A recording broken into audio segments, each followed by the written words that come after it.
Adscast, episode 6. Yo, welcome back to the show that's been called by all the critics the bane of podcasting in Mauritius. Or maybe I give it that name. I don't know, I'm not sure. So, yo, welcome back to Adscast. As you can tell, this is a bit... No, you can't necessarily tell, because some of you are listening directly. Yeah, no. Still doing that nose thing. Jesus Christ, you guys have to stop me, you know that. Yo, welcome back to Adscast. This is the 6th episode, so it means that we've spent, since I'm doing once every week, 6 weeks, a month and a half, doing this show. Welcome back. Happy to have you with me today. For those watching, it's not much watching, you will see that this week's episode isn't the regular podcast, as in, it's still gonna be me talking about stuff. One little thing you might have noticed if you're watching on YouTube is that there's no camera today. So for once, everyone's on the same level. You're all gonna be treated like poor people. No, I'm kidding. No one is poor having Spotify or Apple Podcast. That's not a thing. But you're all gonna get to only have my voice, and you won't have to see my face. For once, I don't have to look for a fancy t-shirt to impress you guys like we're on a first date. Because every episode does feel like a date. You know, I do my best in hopes of you letting me smash. I'm kidding. I don't go on dates. As if that makes everything better, just saying this. But yes, just for this one episode, there won't be a video version. And again, Spotify listeners don't fucking care about this. But a few things, again, the usual roundup in the intro every week. So one big, huge thing that I wanted to talk about was that, first of all, it's been 6 weeks and I already got some stats. And Adscast is ranked first as a comedy podcast in Mauritius on Apple Podcast. That's unbelievable. That's unimaginable. And we rank third overall among all podcasts in Mauritius, which is also unbelievable. Both of these things are freaking unbelievable. As in, yes, I do want, when I'm going to have an interview in 20 years, let's not say 20 years, let's say in a year or two maybe, did you think that Adscast would blow up so fast? And I'll be like, yeah, and guy knew. No, I'm kidding. I'm trying my best to make it work, and there's still so much that I want to accomplish, and I'm still far from it, and I'm still so grateful, because that's amazing. Okay, let's be honest. Most certainly, there's only one comedy podcast in Mauritius. And there's most likely just 3 podcasts overall in Mauritius, and that's why I'm ranked first in comedy and third in podcast overall. There's that joke, out of 4 people, you're the 5th best. So that could also be me, but I don't really know the other podcasts here. I've heard things, I think it's more like mental health, I don't know, when I would expect people to do comedy more, because a lot of motherfuckers think they're funny. Which, look, I'm missing that. I mean, you can't look, there's no video. But I'm hilarious. I genuinely think that I'm the funniest thing on earth, and I actually say that to people, like my friends and people I meet, if I actually care about them. Like, let's be honest about this. I tell them straight up that I'm either already or I'm gonna become the funniest thing in their lives. And I'm always right, if I care about it. So that's what pushes me. My show is not really news comedy, right? It's a lot of things, and I'm funny. It's me talking about a lot of things, and I'm funny. Kind of like, that's kind of a backdrop to what we're doing here. So wait a second, I'm gonna lean back in my chair, because I know there's no video, but I'm being very uncomfortable, like bending over the mic. You wish I would be bending on the screen right now, right? But thank you so much getting these rankings, and it's still very early, and Of course, if I'm seeing that I'm third somewhere, it's in my head. It's like, well, why not first? You know, Asian, Asian dad thing. Why not first? Don't you guys love me enough? What's with that? Thank you so much, guys, and I keep appreciating you guys sharing it and talking about it with me. That's what I actually want the most. That I actually have liked the most about what I've done for the past 10 years is, I hate that sentence, let's start a conversation. It means nothing when people bring big topics like sexuality or suicide and they're like, start the discussion, open the discussion. You know what they did for 13 Reasons Why? That shit. I think that's dumb. But I actually like seeing my ideas and how people interpret them and how they bounce back to. Look, I have one forte, which is talking, so please indulge me, right? So thanks once again. Of course, I do want to get to first, so I would be way so appreciative for you to actually keep sharing around and talking to people about it, talking to me and talking to people about it. But we spread Adscast like what? Not COVID. We're not gonna say COVID. Like spread it like something big, like clinical depression. Yeah, that's something big enough. Thank you, guys. So another thing which is gonna be different today is that we won't really have a topic like we usually do, like the previous weeks. It was like, we'll tackle something, because I'm working on the next one, which is pretty juicy of a theme, but I didn't want to go straight away with it. So that's why I took like 2 weeks off in between hot topics to go through, like, let's say a slower pace. Remember last week I said this one's gonna be a short one, ended up being like 52 minutes, something like that. I think a bit more, right? It was closer to the hour mark. I really thought it was gonna be shorter than that. But today, what I'm gonna try and do is not so much a themed episode. It's more like a crossover episode from another project in the ACU, the Adrien Cinematic Universe. Shameless plug for it later down the road. But I'm also kind of discontinuing it. That's why I'm kind of doing it today. So I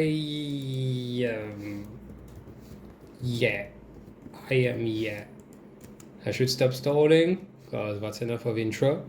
Once again, I appreciate your support in every possible way. I also appreciate paid people who have been signing up to Patreon. Like, you guys are amazing. And it's getting me there to my goal, which is, I'll keep saying it, make art a viable thing in Mauritius. Jesus Christ, I hope we make it. But thank you so much. That's gonna be it for the intro. We should get to the actual episode about now. Welcome to Adscast. Adscast. So that happened. Welcome back. So, we're going to talk about stuff that happened in the past week today. And as much as I don't really like, and I think I've said it about the Will Smith thing, like, I don't want to talk about the same topic time and again. Like, once is good, but I think if like the situation is developing, we should maybe talk about development. So, I'd like to have a first topic for the So That Happened segment about the Amber Heard and Johnny Depp trial again. Because now Amber did come to testify. I love the memes about like, watch Amber Heard commit perjury in her very first 30 seconds, which was when she swore that she would only say the truth. So, and that's the thing about this topic, because like, I don't know, I guess the people who are listening to the show who have also studied law find an interest in it, because that's an interesting defamation case, because the actual case about defamation, did that woman dirty his name enough, unjustly, is that a word? Unjustly, I guess? Did she dirty his name enough for him to lose contracts, for him to lose wealth or like a possible gains to be foregone. Like, is that the case? Which I think it already is. I'm pretty sure that was already proven, but whatever. So, to have a quick recap, it started with Johnny Depp having a lot of people coming up and testifying about this, how that did impact, how the op-ed that Amber Heard, which turns out she didn't read, she just gave her go-ahead for. She didn't read, she didn't write. But can she read? She gave her go-ahead for, she didn't write it. ACLU actually did that for her. She said she was going to commit money from how do you call that? The sum that Johnny Depp gave her. Alimony, is that the term? Once again, please, law buffs, help me out. So that's what she mentioned, and she did say that she would commit half of it, which was $3.5 million, and the other $3.5 million would go to a children's hospital. Turns out she didn't give that money, or at least she gave like $600K to ACLU, and nothing's been heard about the children's hospital. So, isn't that a funny situation? Isn't that a laughable situation? So, what I wanted to say about this was that since she came to testify, you got to see her on the stand, and like, actually, she made no fucking sense. It was so painful to watch. I want to make something clear. I do not see it as entertainment. I am very much, though, watching it with a bit of emotion, because Jack Sparrow, when I was a kid, these were my favorite movies. And then I turned like 6. I'm kidding. Until I was like 10, 12 even. Even more than that. When I just got my own room, I had a poster of Jack Sparrow, which stayed there until I maybe turned 16, 17. Imagine, I didn't have that, and I'm pretty sure most people don't actually have that. You know, these stereotypical boy rooms, posters of girls everywhere, Megan Fox. As if I would have a poster of someone who would date Machine Gun Kelly. Ugh. Well, you can get it. I'm biased because that was my childhood hero. And I really want him to be a good person. I hope. But as I said it last week, he's friends with Marilyn Manson. He did not condemn Harvey Weinstein. Can you really call someone like that a good person? Mm-hmm. But in this case, did he do that? I like to believe he didn't, from the testimonies from others, like his exes, like pretty much everyone who's been speaking and actually has a name. As in has a name, I mean like not a celebrity, I mean a real person. Because Amber Heard seems to be like quoting people who we don't know exist, if they exist or not. Pretty much everyone, people on her side, of course, have been saying the opposite. Although these are funny, because after saying that, one got banned from the court. Not after saying that, but like got banned from the court because they disobeyed a direct order from the judge. So the people you keep as company, of course. Why would you call someone like this as a witness? Anyway, and I watch it, I keep an eye on it, because I can hope that justice will prevail on this, and that one of my childhood heroes would not be that monster. Alright? So far, like I said last week, his account of things is credible. So that's that. One thing that the lawyers of Amber Heard did say, confirming that once again the op-ed was about him, they were trying to go on the defamation point, and which was about abuse. They did push the narrative that the abuse can also be emotional and mental, which it can be, very much can be. No one should deny this. And then when she took to the stand, all she spoke about was like actual physical violence. And she was mentioning things that were so hard. And there are a lot of videos coming out of people being like, she used my sexual assault story. As in, I think her ex-assistant said that to start with. and you see a few more things that like she should have stolen from movies directly. She's a bad actress. Let's start with that. All right? It just crumbles every time she starts talking out of her own volition. She's not even confronted with anything and she just breaks down. And she keeps doing one thing that irritates me. She keeps turning to the jury. Well, I've been watching hours on end of Johnny Depp at the stand. He just looks at when the judge is talking to him, but the lawyers when they're talking to him. It's terrible. It's like, how much more manipulative can you show that you actually are? That is wild. That is really wild. And I really do hope that the people in that jury are not gonna buy into this. This is just... But, yeah, what was the point? Her account of things, I've seen some people say that she was very credible, and I don't know. I think like we're trying to cut the apple in halves, and that's doing a disservice.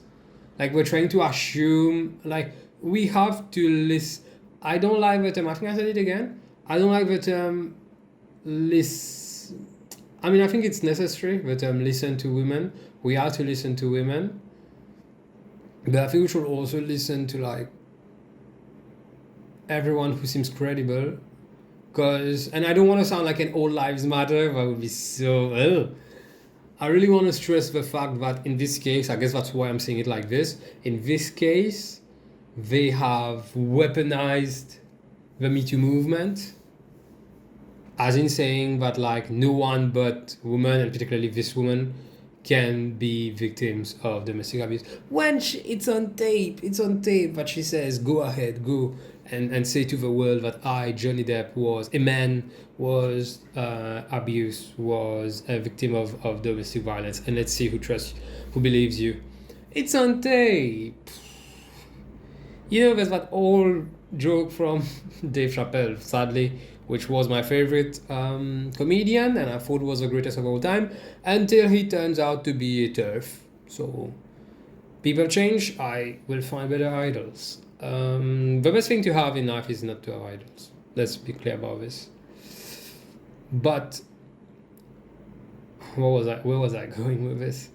So, basically, as we've weaponized it, and the meme, that the joke of Dave Chappelle, rather, is like, open and close case, Johnson. Open and shut, open and close. Open and shut case, Johnson. This was in relation to like black people getting accused of the most ludicrous shit, and that it still would work. But the same thing. Like, she's caught on tape saying the thing. She's like admitting that she's using that against him. She's using her sex against him.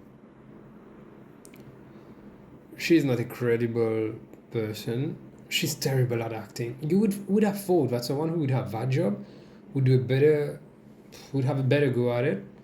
Like, your emotions are all over the place, and it's not like people can't have that. It's more like we've seen you listen to him for 3 weeks, while you were sat at your seat for 3-4 weeks. You just listened to him recount everything, and you were so placid. I don't know, man. I mean, I do know, that's fucked up. So fucked up. But I do hope that jury just...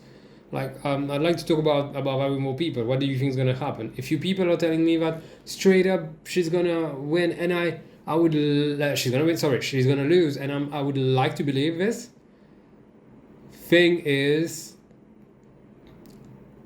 I see it as she's going to use white women tears, or she's already been using white women tears, and it could work, could always work. You have some reports about the jury being mostly guys, and they're rather young, so there's a belief also by some lawyers that this would play against Johnny Depp, because they would make a point of, believing women.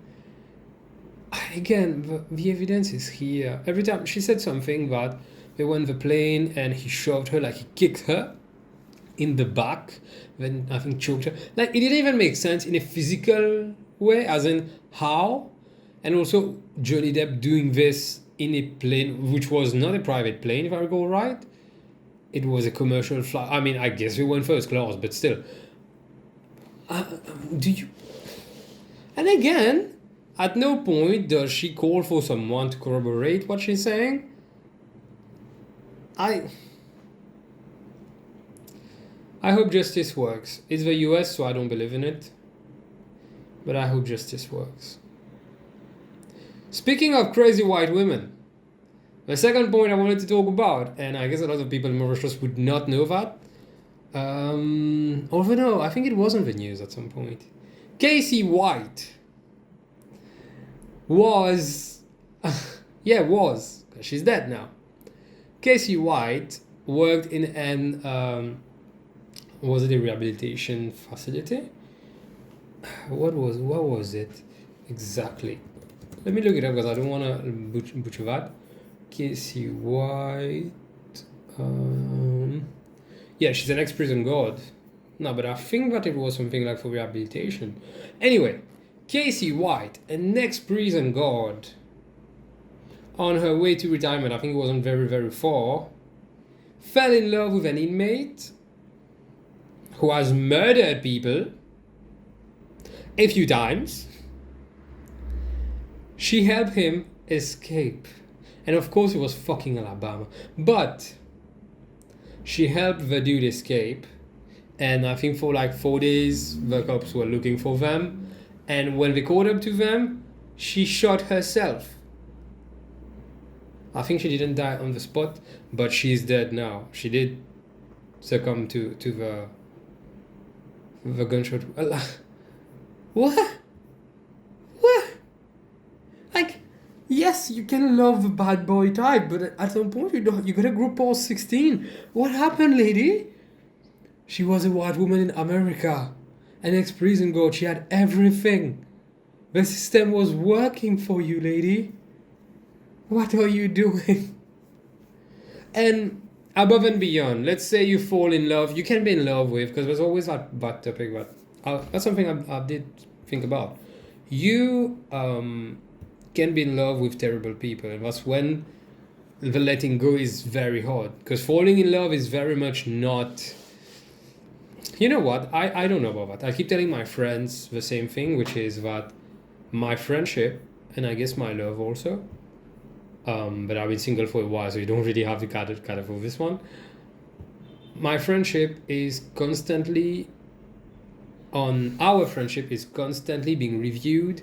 Not that you're really passing tests, but I'm someone who's gonna evolve and keep, I don't know if growing is the best term, but something like that. And I would like for people around me I would like us to still vibe. Baby, are you coming for? I want us to still be people who match with each other. I can't at some point have you give in to capitalism, give in to like classism, as if and me having to cope with that. No, I don't do things like, yeah, they're just like that, but they have nice... I've done that so many times in my life, that thing of you recognize how bad that person is, but you're like, yeah, but they're not a bad dude. I don't do that anymore. So my point is that love and friendships should be like, every type of relationship should be like this. As you keep going, because you have as an individual to keep growing, you have to kind of see what people around you are doing to be sure that you guys are still much. If it doesn't, you should be able to burn bridges, like, and move on, because life isn't going to be over, and you as a human being should be able to self-sustain. I know it's hard, but you have to be able to. It's important for you to do that. So, holy shit! How did you... I get it can be hard to get to grips to people you love being terrible, but holy shit. And the thing is that actually, you know what, let me Google the detainees Casey White inmate, because they also have a last name, the same last name, Sweet Home Alabama. The murder defendant who escaped from an Alabama detention center, a corrections officer. Why? Okay, how can I find his name? Casey White's criminal history led him to Vicky White. What? Oh, Casey White. Sorry, Casey White is the dude. Vicky White is the lady. My bad. That's pretty big. Wow, that's a pretty big mess up. But so murder defendant. He's a murder defendant. Already serving a 1775-year sentence. White's criminal history dates back a decade. He beat his brother in the face and head with an axe sledgehammer, a handle, but still, landing him in prison in 2012 for more than 3 years. Then in 2015, he carried out a crime spree, including home invasion, carjacking, with a police chase. In March 2016, he was indicted on 15 counts and was ultimately convicted on 7 of his counts, including attempted murder and robbery. He allegedly threatened to kill his ex-girlfriend and her sister in 2015 if he got out of prison, and said he wanted the police to kill him. Dude. So, forget about the falling in love part of it. You are gonna release someone like this in the wild? Have you no... No, the shame is not the term. Have you no... I don't know what the word is. You must be a terrible person because you're just releasing the worst of the worst. There is worse than him. Elon Musk. Kidding. But not for... Yeah, I'm pretty sure Elon Musk is liable for more deaths than him. But it's not the point today. How can you do that to the world? Holy shit. How can... I don't have the words, particularly since it was a while. You know what's funny though? Well, it's not funny, but let's use that word. Is that she, when they were about to get arrested, decided to shoot herself than to get arrested. I don't know if she thought it was going to be a Romeo and Juliet thing by which the dude would kill himself too, but he didn't. But she shot herself. And I'd like to believe that she'd rather die than imagine what she would go through, going through the same justice system that she was upholding. The United States is a broken ass country, and I keep drawing parallels between it and us, and that's what scares me. I don't want to do that as an aesthetic, but it's scary. So that happened. Adscast. Let's wrap this up. Welcome back to the Adscast. And for the next segment, like I mentioned at the start of the video, at the start of the podcast, was that of the episode, Adrien, Jesus Christ. How I mentioned at the start of the episode was that it's going to be different because I don't really have a topic. What I'm going to talk about is not a topic. It's going to be the continuation of Leaving a Toxic Job series, or rather a compilation, I don't know.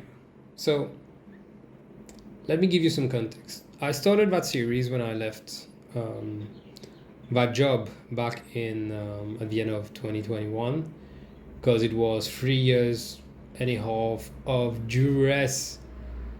It was rough. And even through that, when I was trying to leave on amicable terms, it still wasn't great. Try my best, but still it was you get spat at your face there. What to do? So I was kind of tired of companies like this, corporations like this, getting away with it. And I decided to start shooting, was it end of last year or early this year? I forgot. Start shooting the Leaving a Toxic Jobs series, LATJ, which you will find on YouTube. You can find some, and I've covered a few episodes. I've covered 4 episodes, I think, so far. But shooting this series is kind of feeling disjointed because too much time has passed since then for me to directly remember everything straight up. It comes straight up so I'd have to relieve the trauma weekly so that I could write the script and shoot the video, and I don't want to relieve that, but I don't want them to get away with it either. So I'd rather wrap this up. I really don't want them to get away with this. I posted that meme recently. I bring that certain you need to quit your job vibe to the workplace. That certain je ne sais quoi.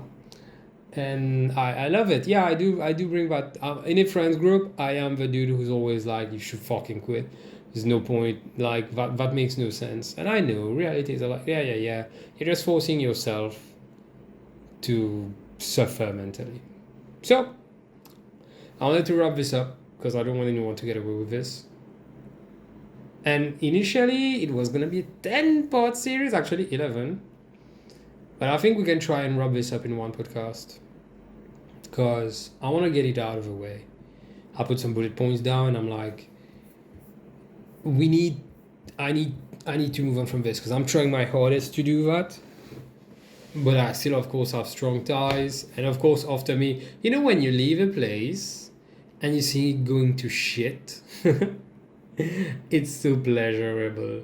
And as this episode is coming out, like, of course, I should beforehand, but as it comes out a Thursday, sorry, it's gonna be a very important day for them too, which is gonna I know it's gonna flop because I was the main factor for it working out in the past. Love it. I am so petty and vindictive. Okay, anyway. So I wanted to wrap this up. In 2018, I started work at some place. I did mention in the video, so please check them out so that I don't have to go through everything. But I did mention how initially the first incident was related to a freaking Facebook post and my manager abusing his power to threaten me to kind of mold you to be scared and threatened.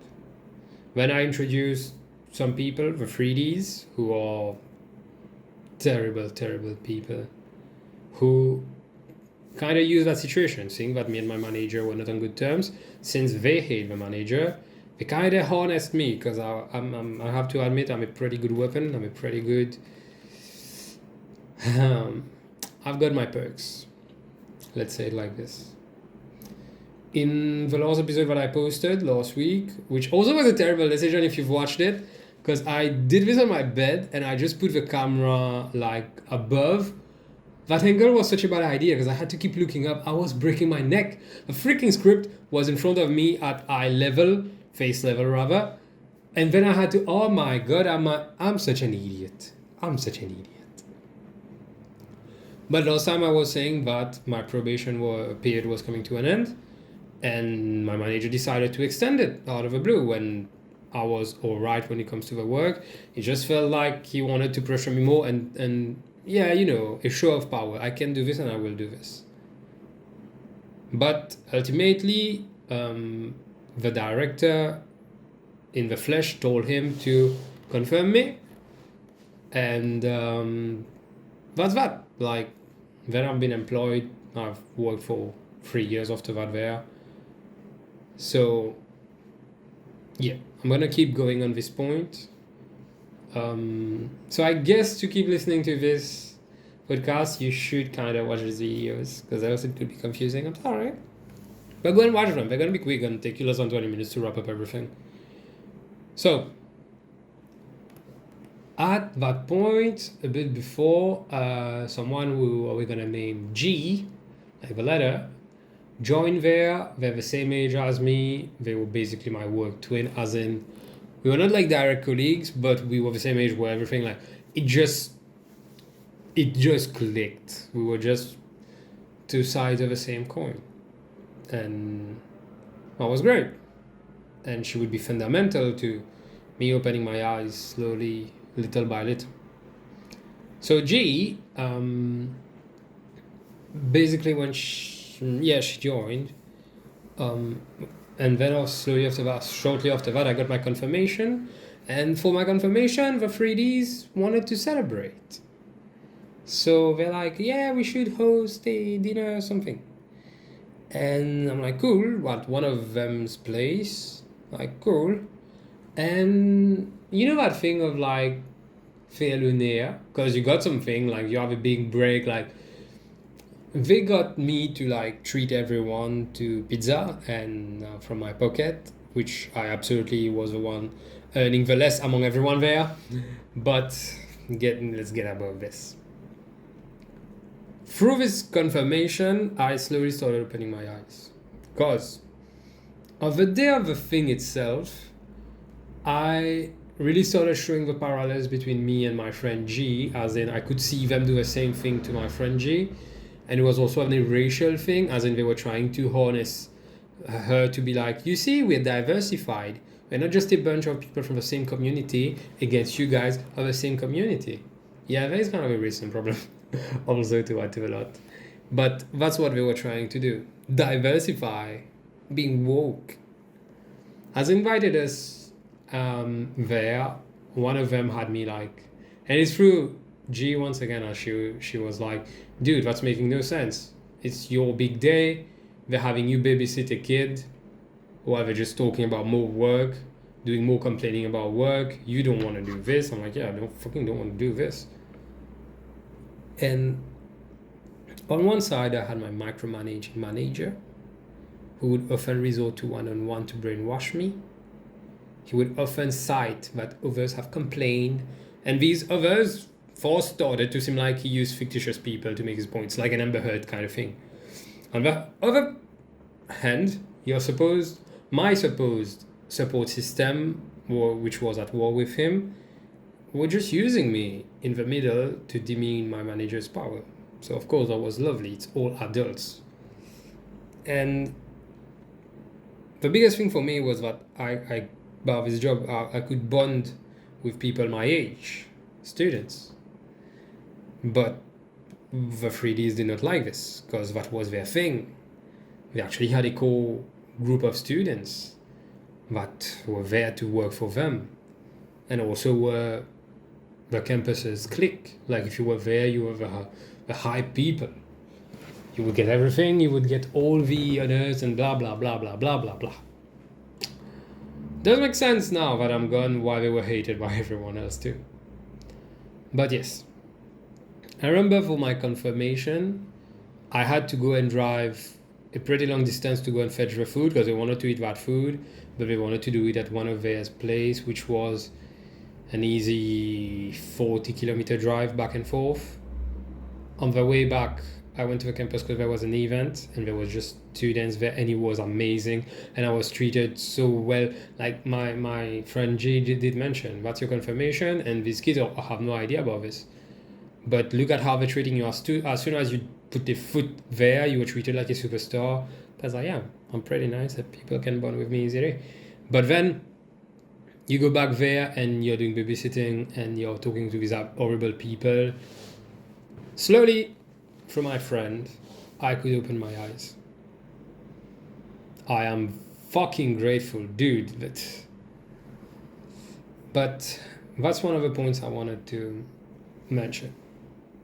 As in, it was bad on both sides. My manager was terrible to me, as in treating me like that during the actual job part of things, and abusing his power time and again. But then people who would pretend being my friends, the bigger evil.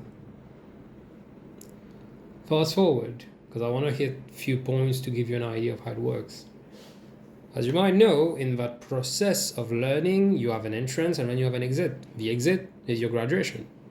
It's where you celebrate. And I was invited to be in that thing, the committee for that graduation, because I very much, I'm young. I was, at least at the time.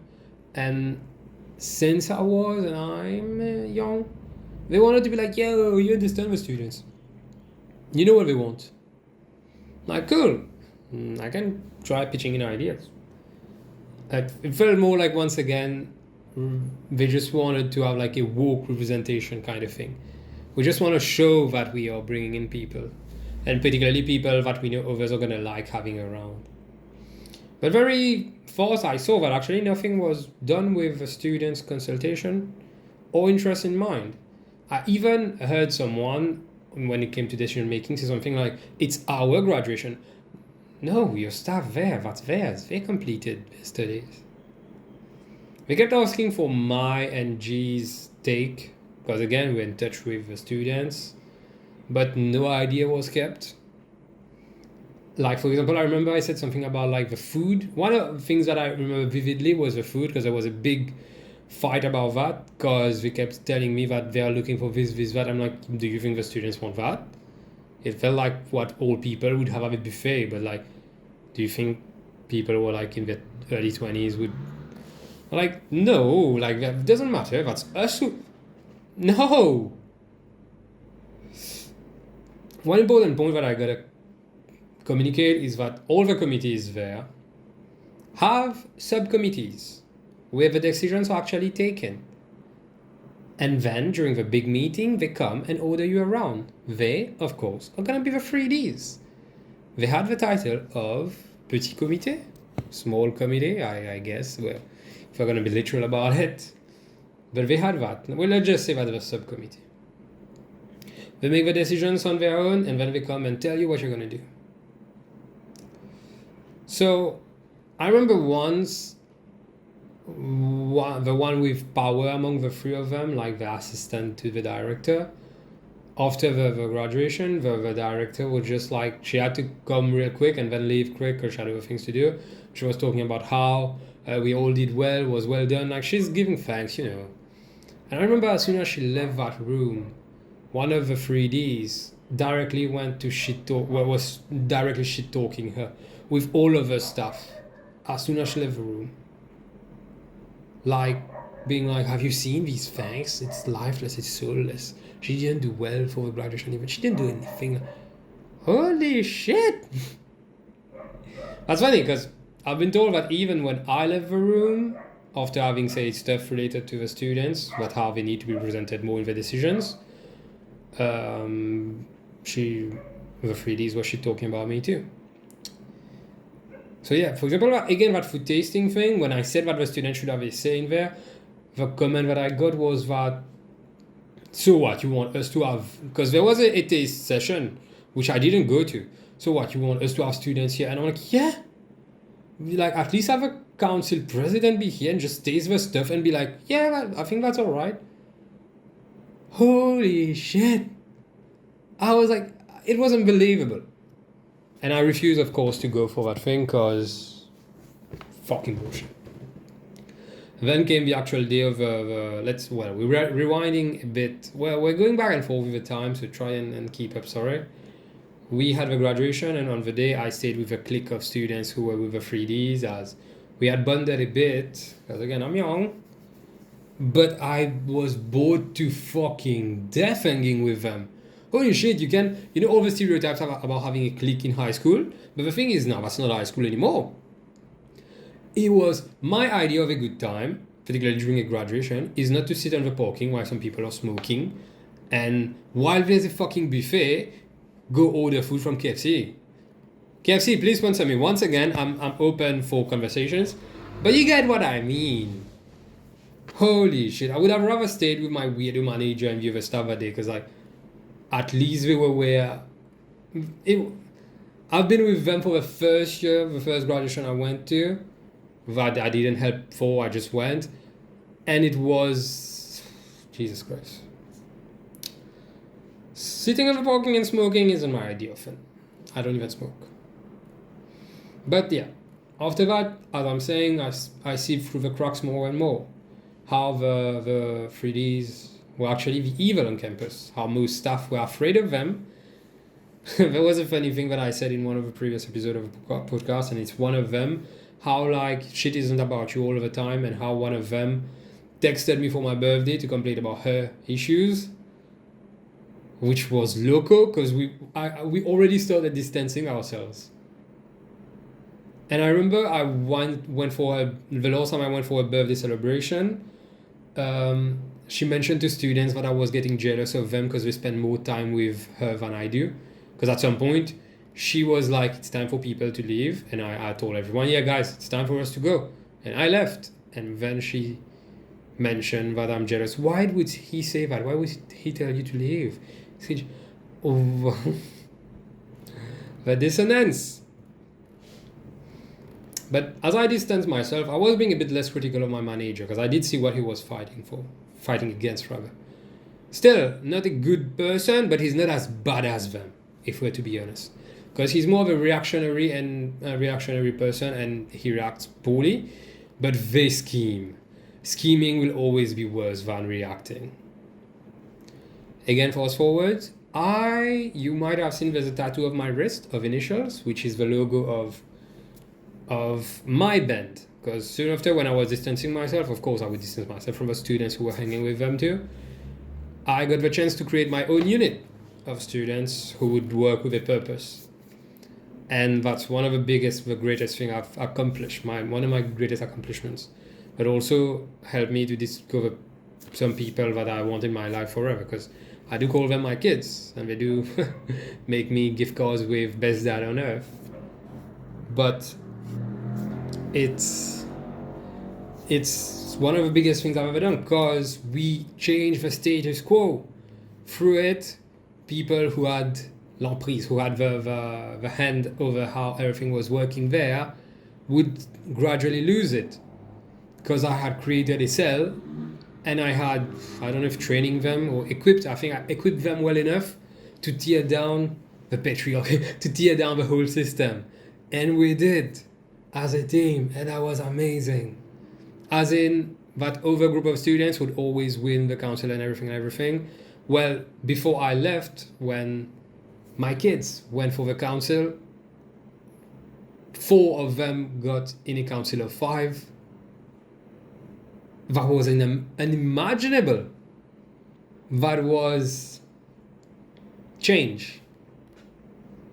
I'm proud of myself for bringing change. I'm proud of myself for having been our people who brought change. And of course they didn't like this. Of course my dearest friends, the 3Ds, would not like this. Because you're shattering everything they've built, everything they live for, with a fucking job. I'm so proud of myself. It did create a lot of issues, and I remember the biggest were them 3 at once confronting me, as in calling for a normal meeting and then jumping at my throat about why do my kids exist when there are the others who were the initial one doing this. And I was like, I defended that case to a T. I think that was a moment for me in a work setup when I was like, holy shit, I did grow up. I didn't grow up. I did become more than I was before. I've learned things. I tackle stuff better. Holy shit. I have really perfected myself in so many ways. I wish for you to keep trying to get me now. I can tell I'm replying to an assistant to a director.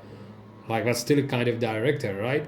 And to a staff which are like more a higher grade, I guess, than me, and no one is able to hold their head up to me. But it really did feel fucking great, because when I went back to my manager, to the office, I saw the manager and I was like, should be fucking proud, you got the best staff on campus. I am so fucking good. You cannot imagine. But it just got to his head, because he thought that it's through him that I became this. No, buddy. It's through having difficulties dealing with you that I became like this, to be fair. But yeah, that was very important, because change was what I thought possible, although that set of students were very much being exploited by the campus and my manager, because he's the one in charge at the end of the day. I'm the one in charge of them, but he's the one who's got the hand on it, if we can say it like this. He doesn't do shit related to that. He doesn't contribute to anything. He just sees them as tools. He doesn't even hide it. But what can I do? I'm not a manager, am I? And I very much has our job to kind of alleviate it, for them to not feel as exploited as they do, which often was to use money from my own pocket. Yeah, you know, when you have to work somewhere and spend money on it, always a great thing, isn't it? But that was it. And following that, they wanted to do, I brought up a few issues to the director. At some point I was like, yo, that's too much. I called for a meeting with the director and I was like, this, that. That's how bad it is. And there was a big problem, which still exists, International students and local students. International students feel like third, second-rate citizens because they're really not treated the same, and there is a big disparity. They only hang among each other because the local ones are not accepting, and it's true. We have to be honest about this. Mauritians, particularly the ones who have money, don't feel like they should. We're a touristic island, but as soon as you can afford not being a touristic person, you show your true colors, and they're not very nice. We're already racist amongst ourselves, so now think about foreigners. So, I brought that up, and her fucking idea was to create a committee about this too.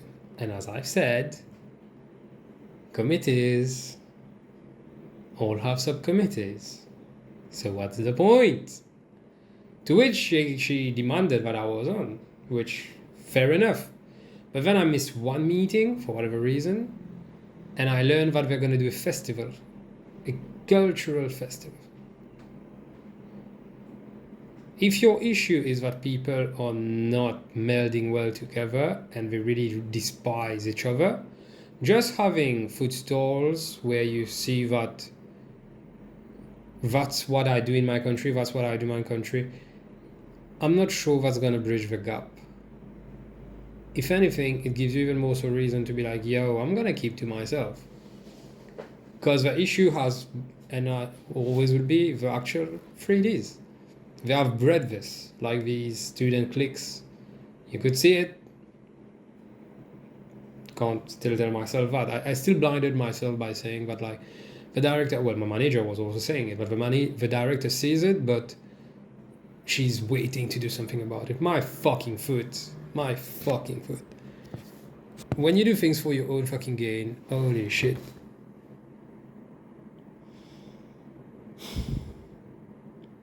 It's ludicrous.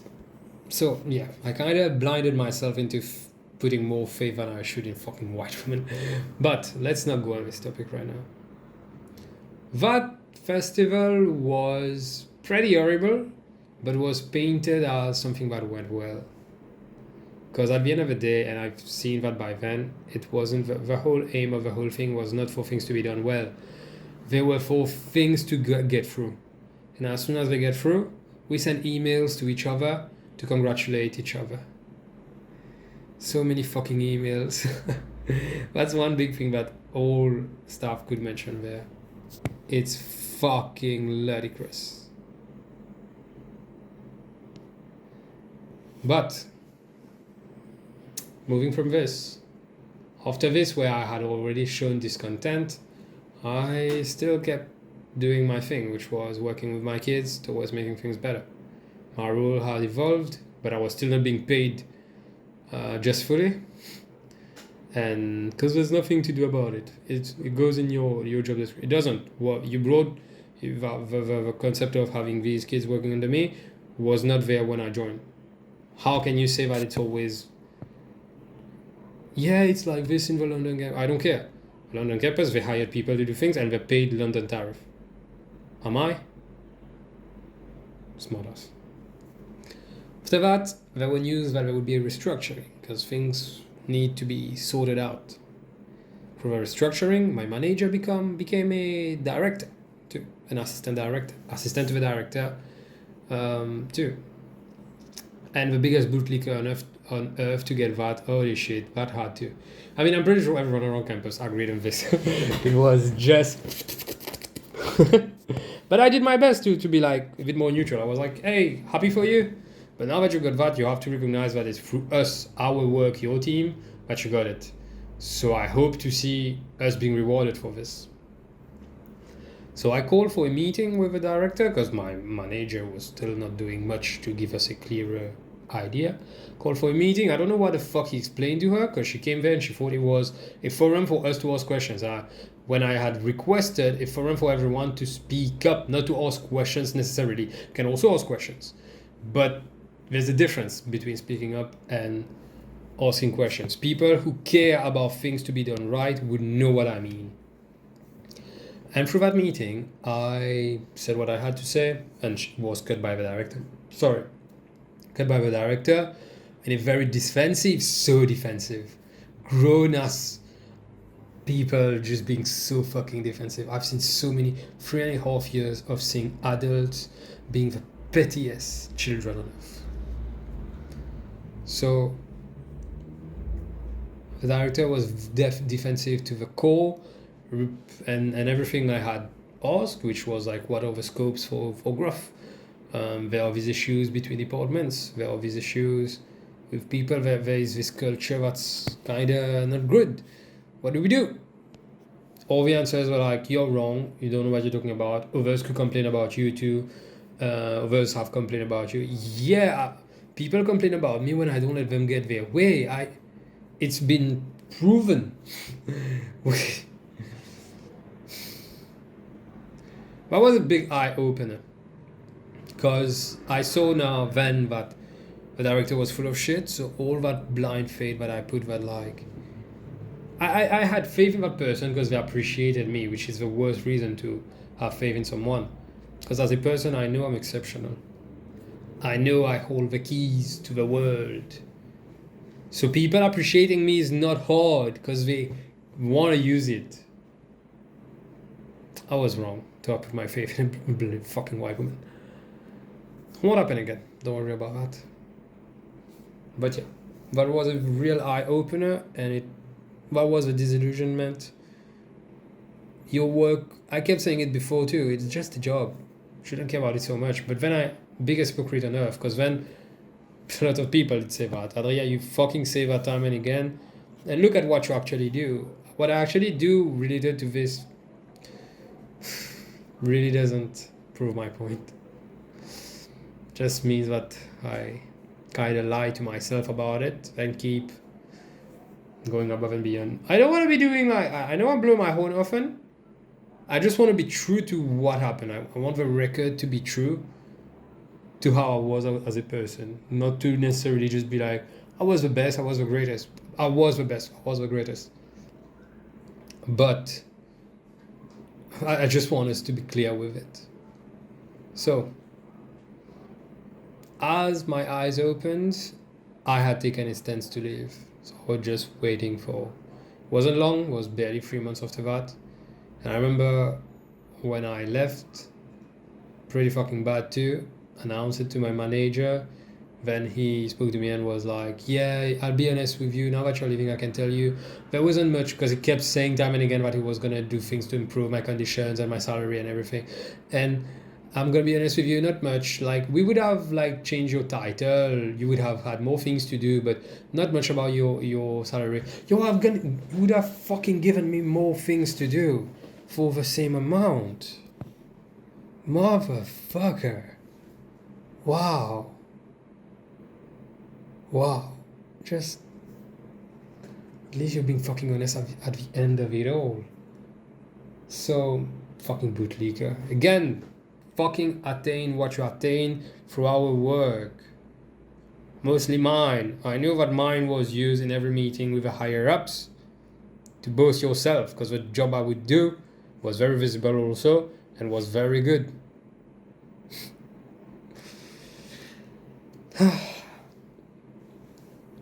So, as I'm leaving, yeah, he's told me that. I was supposed to have an exit interview, never happened, never cared to schedule, because now that I said I'm leaving, it's just about how to show to Adrien that it's fine if he leaves. Because I know I'm fundamental. Because I know that I've been replaced, air quotes, without being replaced. Like, we got someone on a junior level, on a lower level than mine was, who doesn't have half of my training. And that's so sad, because I know that manager is treating that person poorly and over-expecting. She's not getting to learn anything. When the best thing would have been to have bumped me as the senior to that person, so that I would have got what I wanted, which was a higher role and a team to oversee. Because I also want to grow as someone with management skills, because I've already proven that I've got management skills.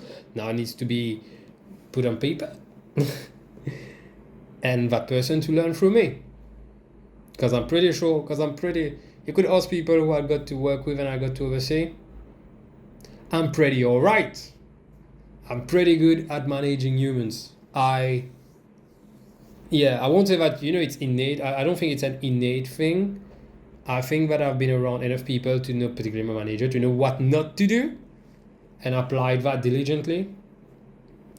So now he's got someone that he's persecuting there, and I've left. But when I was leaving, as he wanted to replace me illico presto, we skipped a lot of things, but also there was not even like, and that was the thing that annoyed me.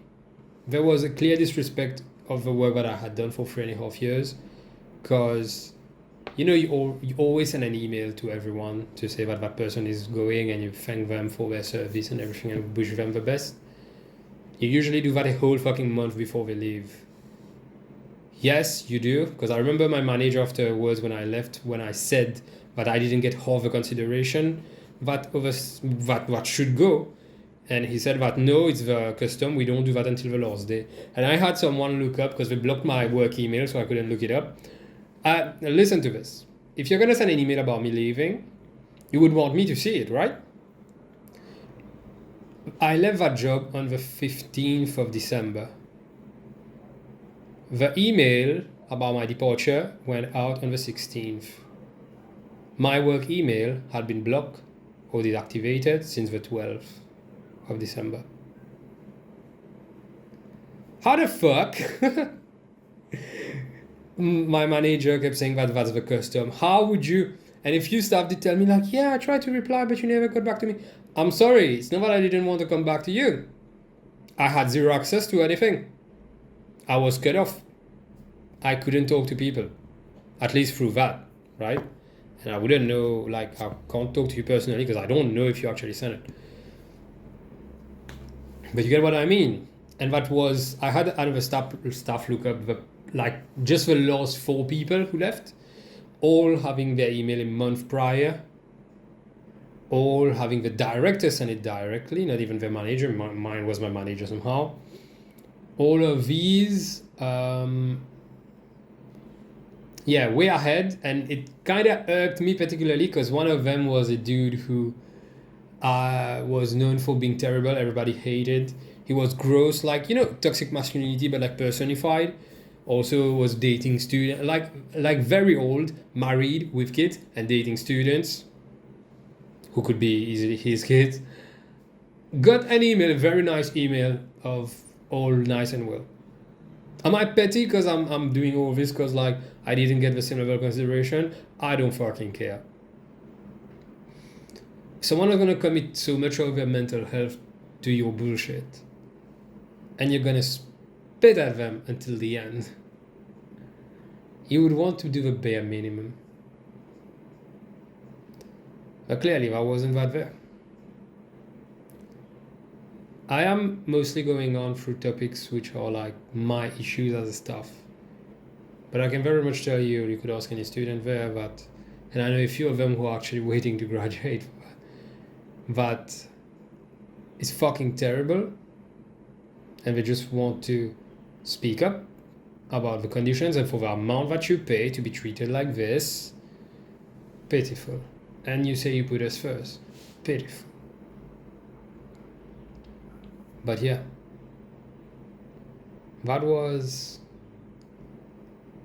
a hell of a ride, and I can never wish for anyone to be there, to go there, to attend there in any capacity or to stay there for too long, because I keep saying that to people. There gets you to think that you're only as good as that. You can't do anything else. They're going to format you to think this. But I met people who are worth so much more than that hellhole, that asshole of the world. And I wish them for better things, or at least to get to 5 p.m. as fast as possible every day.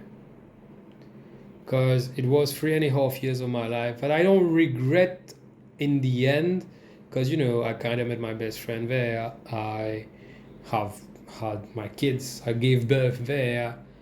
You have to be realistic and take some positives, but that was very insightful to learn about how fucked up people are and how much they don't really have to be. It's not a necessity, but you decide to be as bad as that.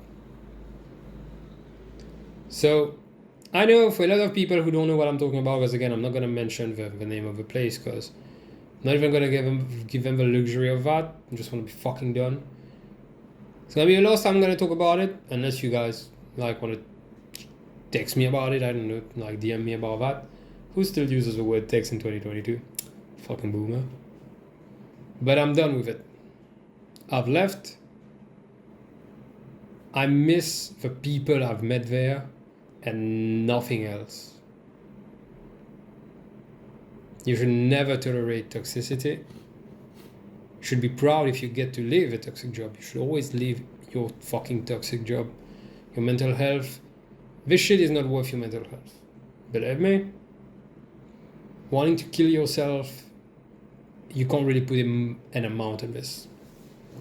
An amount you would be cool to have to deal with these thoughts for. So, that was me leaving a toxic job. And I'm glad because I could wrap this up. Adscast. Yo, that was heavy. That little segment, which I hope I never have to do again because I really don't want to do topics like this again. Another topic is too fucking heavy and I really wish I could bury this now from my mind. Although yes, you have to keep it somewhere because you have to remind yourself about it so you don't fall for it again. Of course, definitely, always. But you get what I mean. I'm tired, man. And this, I think, it should be longer than any other episode. When again, I want to be taking a little break. I don't you for the shit. So, I would like to thank you guys for having been with me for 6 weeks now, making us number 1, woohoo, as comedy podcast in Mauritius, and number 3 as overall podcast in Mauritius. Hopefully I'm not further out of 3, but I'm very happy for that. Your support means a lot to me, particularly where I am in my life right now.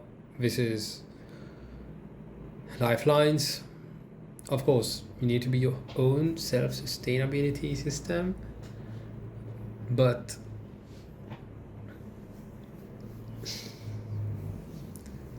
I'm very grateful for every like, every share, every listen. So much for every Patreon.